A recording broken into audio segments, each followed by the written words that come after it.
नमस्कार दोस्तों, NEET UG paper leak और एनटीए की अव्यवस्था के साथ साथ रिजल्ट में गड़बड़ी से जुड़ी याचिकाओं पर सुप्रीम कोर्ट में 8 जुलाई को सुनवाई हुई। नीट परीक्षा रद्द करने या नहीं करने से जुड़ी लगभग 30 याचिकाओं पर कोर्ट ने ये सुनवाई की है।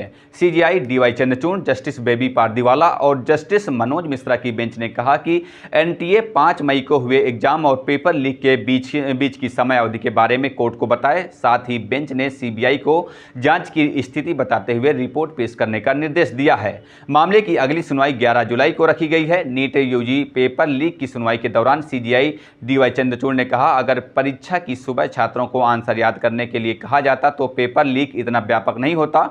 अगर हम उन उम्मीदवारों की पहचान नहीं कर पाते जो गलत काम के दोषी हैं तो दोबारा से परीक्षा का आदेश देना होगा। इंडियन एक्सप्रेस की रिपोर्ट के मुताबिक कोर्ट ने कहा कि एक अन्य महत्वपूर्ण पहलू यह भी है कि पेपर लीक हुआ कैसे। अगर सोशल मीडिया से हुआ तो संभावना है कि पेपर लीक व्यापक है। अगर लीक टेलीग्राम या व्हाट्सएप या किसी इलेक्ट्रॉनिक माध्यम से हुआ तो ये जंगल की आग की तरह फैलता है।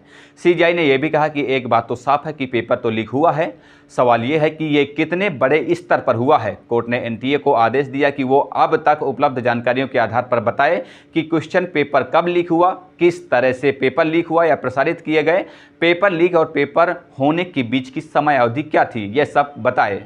मामले की सुनवाई के दौरान कोर्ट ने कहा कि वो ये जानना चाहता है कि क्या पेपर लीक के लाभार्थियों को बेदाग छात्रों से अलग करना संभव है ताकि ये तय किया जा सके कि दोबारा परीक्षा कराने का आदेश देना चाहिए या फिर नहीं। बेंच ने आगे कहा कि अगर पेपर की शुचिता प्रभावित हुई है और गड़बड़ी करने वालों को अलग नहीं किया जा सकता तो रीटेस्ट कराना जरूरी होगा, पर अगर पेपर लीक के लाभार्थियों की पहचान की जा सकती है तो रीटेस्ट यानी कि दोबारा से परीक्षा की जरूरत नहीं होगी।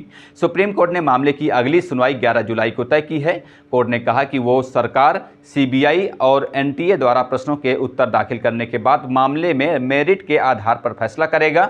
बेंच ने सरकार से कमेटी के गठन के बारे में भी उसे सूचित करने को कहा ताकि अदालत ये निर्णय ले सके कि इसमें कुछ और जोड़ने की जरूरत है या नहीं। कोर्ट ने केंद्र सरकार, एनटीए और सीबीआई को 10 जुलाई शाम 5 बजे तक अपने हलफनामे दाखिल करने और इन्हें याचिकाकर्ताओं के साथ साझा करने का निर्देश दिया है।